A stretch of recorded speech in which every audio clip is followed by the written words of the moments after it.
Hello and welcome back to Dragon Quest World Tutorials. I'm Koichi, and in this video we're going to go over the latest weapon, which is going to be Ninja Blade Setsugekka. So this is going to be it right over here on this particular character. So pretty much with this weapon, I was finally able to get this weapon, and when it comes to the latest Mega Monster, so the Lava Dragon, this weapon does some serious damage through a couple of debuffs. So that's what I will try to show you in this particular video. But over here, this is what it's going to have in terms of its stats. So the basic stats of the attack power are going to be at 186. Then in terms of these other stats that you get for leveling, at level 1, you're going to have +5 to attack power if this is equipped on a ninja. The other level 1 is going to be for +5% dual wielding weapon and fizzle technique damage. That's going to be if your character has dual wielding, so pretty much meaning it's going to be a demon.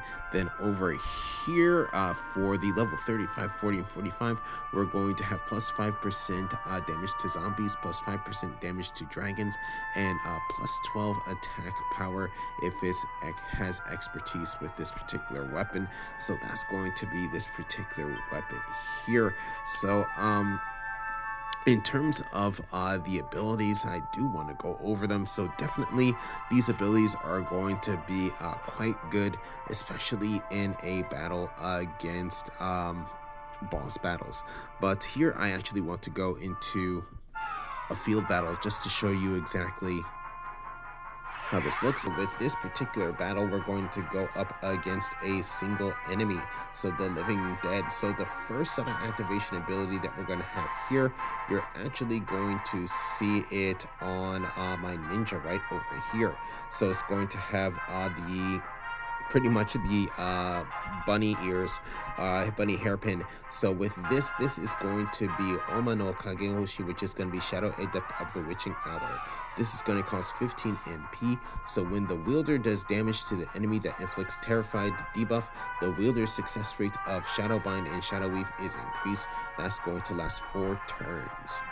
Then if you're looking at the actual enemy, the living dead, you're actually going to see 2 debuffs on it. You're going to see Terrified, and you're going to see Hyado Burst. So this is actually going to be from氷魔の印, which is going to be Mark of the Ice Demon. So at the start of the battle, a random enemy is inflicted with the Terrified level 1 debuff and the Hyado Burst debuff. So in this case, since there's only one enemy, that enemy is going to be afflicted with both.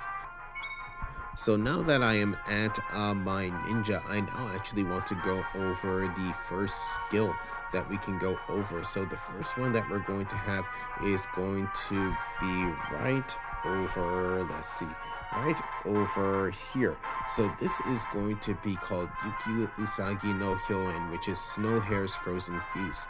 This is going to cost 46 MP, and what this does, it does 430% Hyado weapon damage with a rare chance of getting a direct hit on to all enemies, and also has a rare chance of inflicting freeze level 1 debuff. So going to be like this.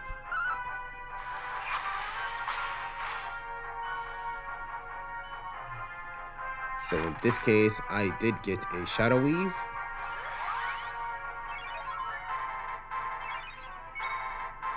And here you're going to see that with the Shadow Weave, I actually did also get a freeze level 1. Okay, so back again with my ninja. The next ability that I want to go over is going to be going to be right over here. So this is going to be a support skill right here. So this is going to be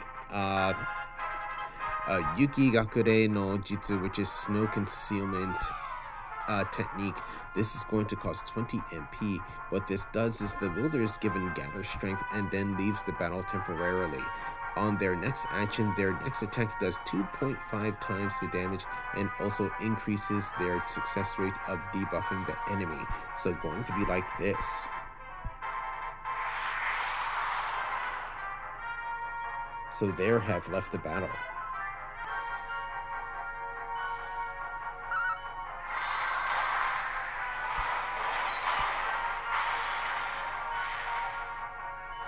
Okay.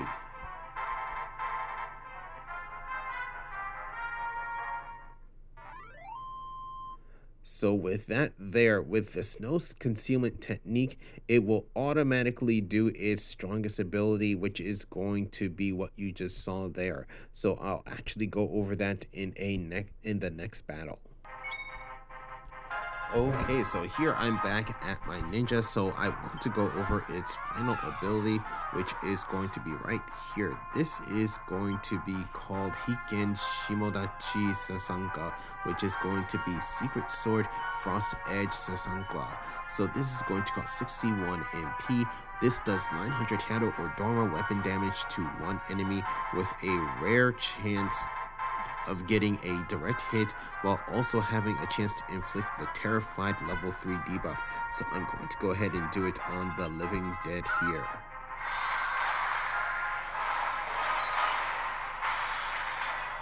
So there, got a direct hit. And with the direct hit, you saw that I actually debuffed the enemy on the left. So that's actually going to be a challenge. So with the challenge is going to be called Tatami Kakerutsu, which is going to be time to press the attack. So with this is going to cost 2 MP. So during battle, if the wielder performs a direct hit, they will consume 2 MP and will will put a Hyado Burst debuff on one enemy. So that you can see here on the enemy on the left. Okay, so here again I'm back with my ninja, so going to be in a Hokura battle. So I actually want to do the Frost Edge Sasanko one more time just to show you how it actually goes in terms of getting Terrified level 3. So I want to go over here and show it to you like this here.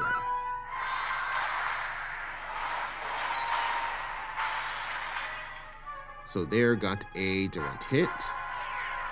They're debuffed with the challenge, but I did not get the actual Terrified level 3 debuff, but I want to actually try it again.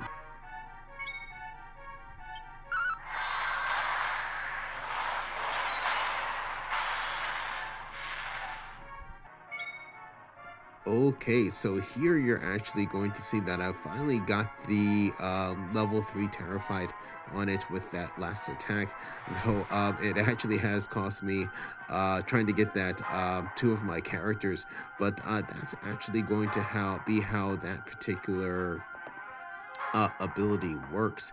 But in terms of other ways the ability works, it actually is going to be best in a battle against the Mega Monster, which I will do in a separate video that I will have for you soon. Okay, so those were all the abilities of Ninja Blade Setsugekka. So this weapon is mainly going to be used for the latest Mega Monster, since they did come out at the same time. But now I actually want to go ahead and break down this particular weapon. So in terms of the sudden activation and challenge, I'm going to give it a 5. So the sudden activation abilities are perfect as they are effective with debuffing the enemy. This is especially true if this weapon is equipped on a ninja or ranger, as Shadow Adept of the Witching Hour increases the chances of Shadow Weaves and Shadow Binds. Mark of the Ice Demon works well as it debuffs an enemy with Terrified level 1 and Hyado Burst. Time to press the attack also works well, as it also debuffs with Hyado Burst when the wielder gets a direct hit, so that's going to be that there. In terms of field battles, I'm going to give this a 3, so this weapon can only be really effective in field battles when using its secondary attack skill. So while this skill does not do any damage to metal type enemies, it can lower enemy resistance to Hyado attacks, making its attacks more effective.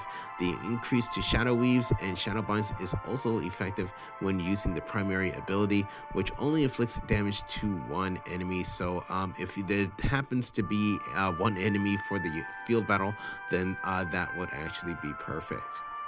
In terms of the next category, since it doesn't have any abilities to attack metal enemies, I'm going to actually change the category to support, which I do give it a 5. So Setsugekka provides major support in terms of debuffing the enemies. So like I mentioned earlier, the weapon can debuff with Terrified level 1 and Hyado Burst. Both debuffs are very effective in battle, as it can help with dealing extra damage to the enemies and lower the enemy resistance to Hyado based attacks. So that's going to be quite well. Then for boss battles, I'm going to give this a 4. In terms of the Lava Dragon, this weapon was made to destroy that Mega Monster. In terms of how well it holds up against other Mega Monsters, I'm not quite sure, but the enemy is naturally weak to Hyado But if the enemy is naturally weak to Hyado damage, then this weapon does well. Like King Piccolo's Demon Throne, Terrified can be very useful debuff, as it has the ability to debuff and can remove enemy buffs when at max level. So this weapon can also be useful in Hokuras, where Hyado is recommended attribute, such as Hell Nue. Then for future use, I'm going to give it a 4. So while this weapon is good at the moment, how useful it's going to be in the future is going to be unknown. Again, it would all depend on the weaknesses of enemies, but its ability for debuffing is no joke, so especially when in the hands of a ninja or ranger. So my total score for this particular weapon is going to be a 21. So this weapon is not the only weapon that can inflict Terrified on the enemy, but is the only one that does with Hyado Dorma based attack. This weapon would probably be most useful in a Mega Monster battle or Hokura, but if you don't have anything better, it can still work. So that's pretty much going to be it for this particular weapon breakdown. So for my next video, I'll be going over the Lava Dragon Mega Monster, in which you will actually really see how powerful this weapon, or how useful this weapon is with that particular battle. So please stay tuned. But with that said, I'm going to end this video here. So thank you for watching. If you enjoyed the video, please leave a like. If you'd like to see more, please subscribe, and I'll see you in the next video.